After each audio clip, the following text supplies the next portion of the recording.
This is the Leatherman Bond. This is a saw from the Leatherman Rebar, and this are the scissors from the Leatherman Wave. And by popular demand, this has actually been requested several times. We're going to add these two components into the Leatherman Bond. So I guess let's just dive right in. I'm going to grab some wrenches here.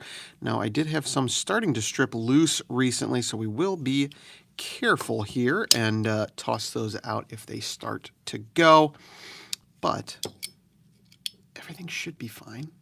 If we believe, it will all be great. So just going to hold that wrench on the back side here and turn the pivot. I got this Bond used, so I haven't been through it too much. That's the broken wrench. That's the one that started to strip. Hopefully that's the only one, but we'll find out. These wrenches have been used and abused. And I've opened quite a few multi-tools. I got this Bond second-hand, so no telling what we'll find inside, but it does look like it's in pretty much new condition. Maybe gently used, but nothing crazy. So I'm going to just pop both sides free. I got a bit of a plan here. Actually, let's show you the plan before we go too far and start taking this apart.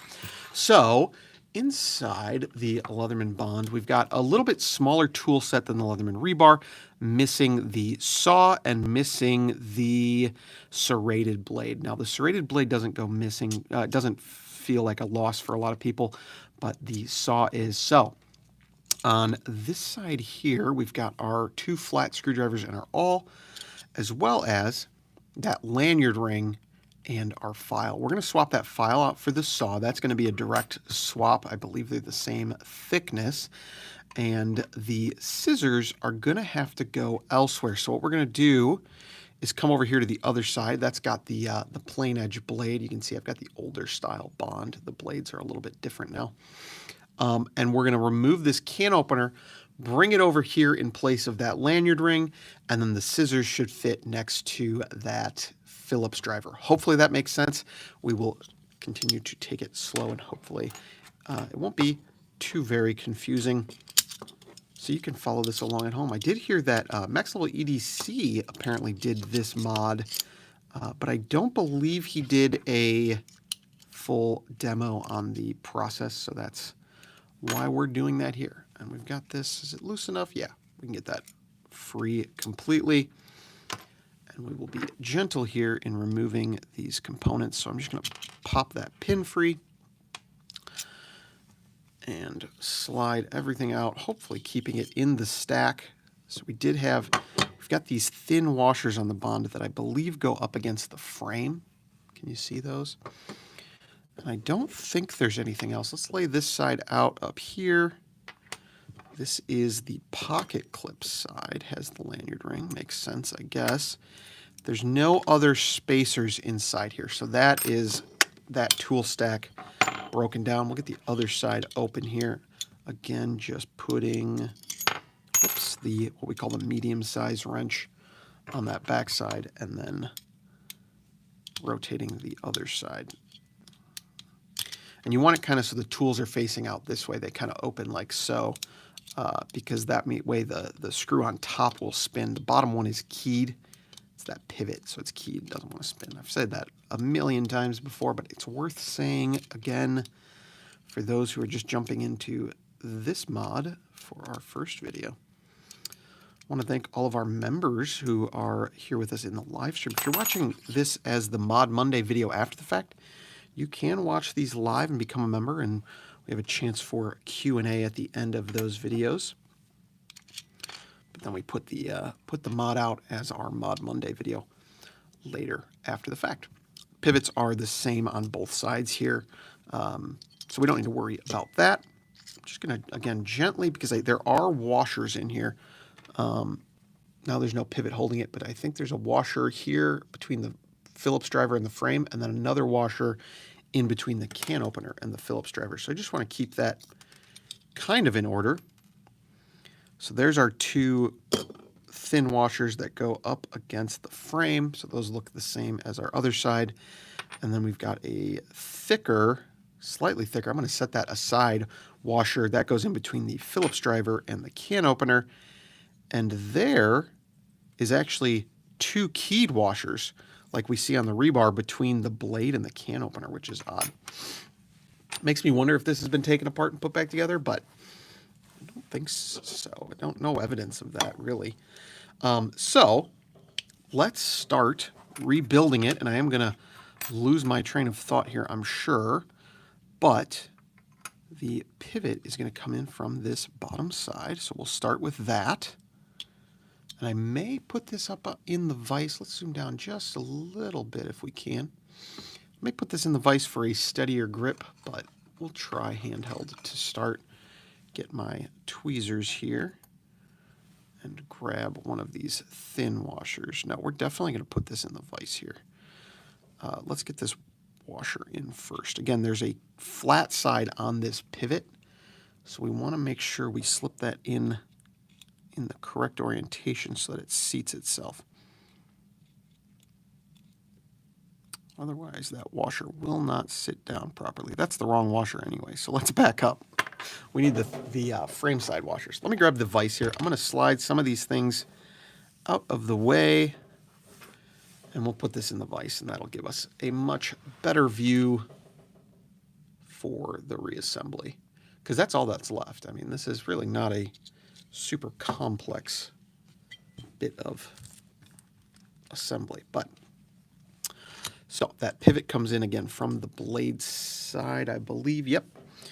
And then we've got our kind of thin washers, but not those very, very thin keyed washers. So those, in this context, they're kind of the medium size, and that blade will go right back on. So let's slide that in as well. All right, just overextending that pivot because it helps keep things from sliding off the end.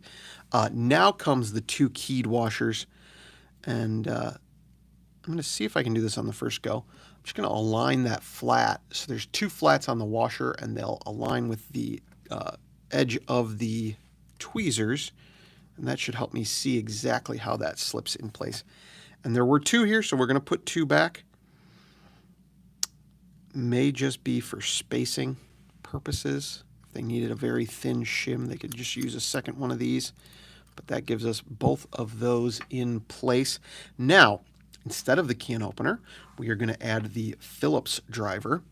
That we can put in fairly easily since it's nice and beefy. Just going to slip that in place and work our pivot. Let's see, back through. And then we can close up that Phillips driver. And things are jumping around on us. That's okay.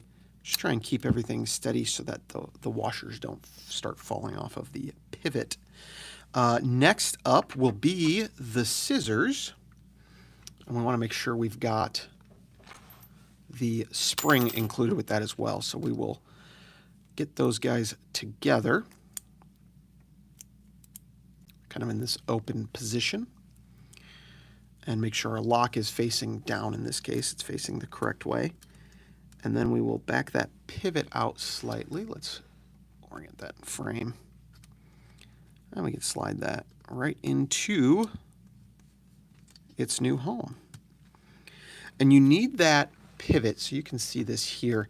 This is the tab that acts as the lever for the scissors right here.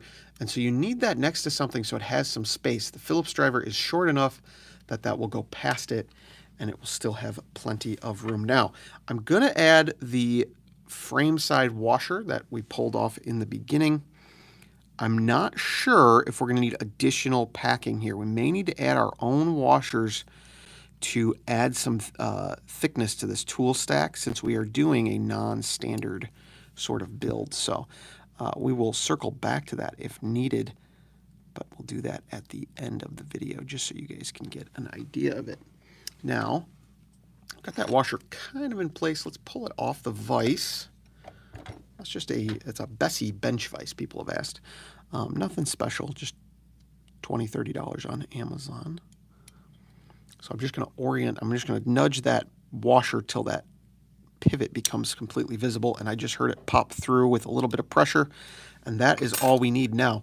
What I'm going to do is go ahead and add the pivot screw back in place. We'll tighten it up, maybe not fully, but we will cinch it up. That's just going to keep everything in place as we continue with the modification.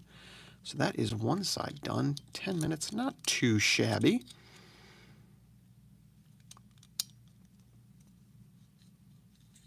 Hey, always a little bit more finicky getting it back together, and that wrench on the back is no longer in place, but that's okay. There's enough resistance from the key on the washer or on the pivot that doesn't want to spin until you get it cinched up. You don't really need that second wrench, but you do need it for disassembly, in my opinion. So just got that cinched up nice. These frames are flexible enough that they will kind of close up if we cinch them down. So I'm guessing we won't need that extra washer. Right now it's nice and loose, so everything's shaky. Don't want that in the end, but that's okay for now. Let's flip those pliers around to that side and start looking at the opposite side. Now, you'll notice that the pliers are aligned with this right-hand side of the frame in this orientation, and there's a little bit more of a bump out on the left. That means that's where our long implement needs to go because it has to bypass. You can see here the blade slides right past the plier heads. So we do need to mirror that on this side. Let me see which side the pivot comes through. So the pivot's going to come up from this back side. Again, just reversing the way we took it out. We had the tools kind of opening this way, so that is what we need to do here. Let's go ahead and start with the awl. I think the awl will go here nicely. Although, let's do a little bit of considering here. This is one of the many little things you want to consider when you're designing or rebuilding these. There's the nail nick on the can opener. It's not going to be the most accessible in this orientation, but I think that's okay, and I think it's the best option because if we put it on the other side of the screwdriver stack, it's going to run into the file and it's going to be almost impossible to get out. So in this case, you may end up popping out the screwdrivers and the awl and then accessing the can opener. You could also, I believe, replace the can opener with the scissors. But these are all, another thing worth noting, all of these finger tabs are in line, so they all come out as one. And that's a feature that I think is a minor detail, but a helpful one. Let's get back to the vise here. Let me slide some things out of the way. We'll get back to the vise for the beginning of this reassembly as well. And again, we want to go through from the, is it the right-hand side with the pivot? No, I don't think it is. I think it's the left-hand side. Now I've got it all reversed. Hold on one second. Yes, this is correct. The more I reorient it for camera, the less I have any clue what's going on. So those kind of medium washers, not the thick one, but the two thin ones, one will go on first. And then let's go ahead and do that can opener next, since that is the new addition.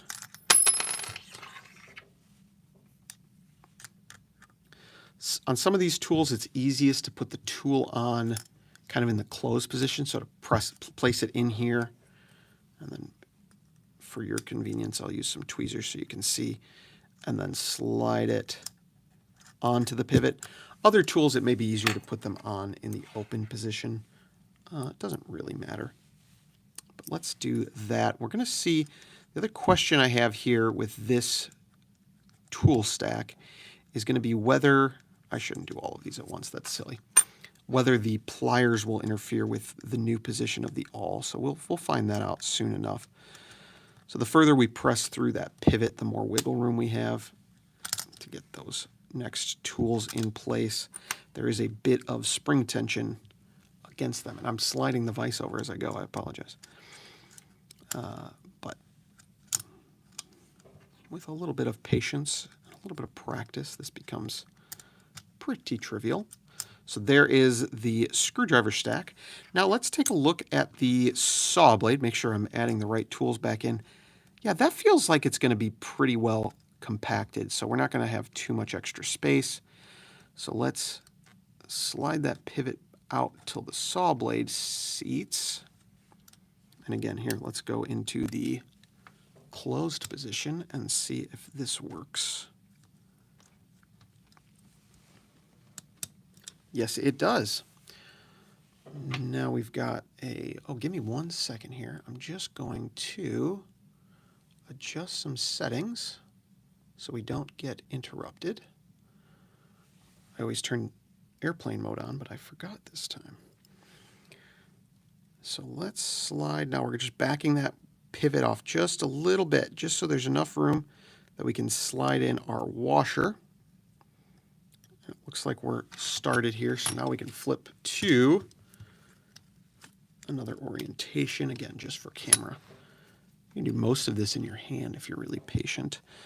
I find with the rebars and the tools with the knurled pivots, it's easier to do in your hand quite often. But the ones that require a screwdriver bit, like the Wave or the Surge, I find much better in a vise. So we're just trying to get that,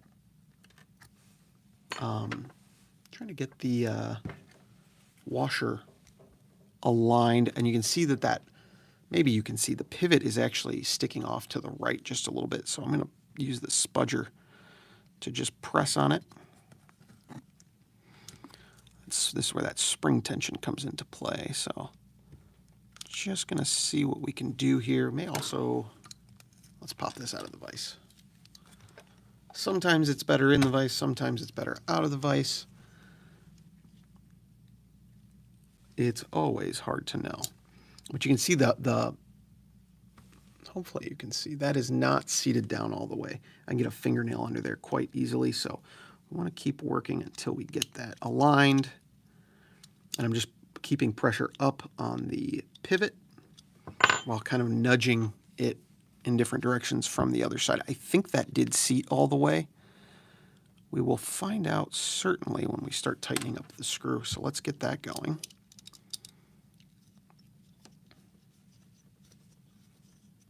On that one, a lot of the Loctite has come free. You can always add a little bit more Loctite when you're doing your final assembly, but I do recommend a dry fitting before you do that to make sure everything is as you want it. So let's get that cinched up. And now, I think we're actually about done. Everything works over here. Let's tighten up that other side. So now that we're going to get it as tight as possible, or as tight as is warranted, we want to make sure to have that second wrench backing up that pivot. Otherwise, it'll start to spin and you'll get all sorts of issues. And we'll probably be cranking down a little extra on this side to try and compress on those tools. Doesn't have to be a ton. Yep, just overdid it. That's okay. Always like to tighten it up nice and good and then loosen it back up. All right, let's test out all of these internal tools and see where that leaves us. Again, we just lost the lanyard ring and the file.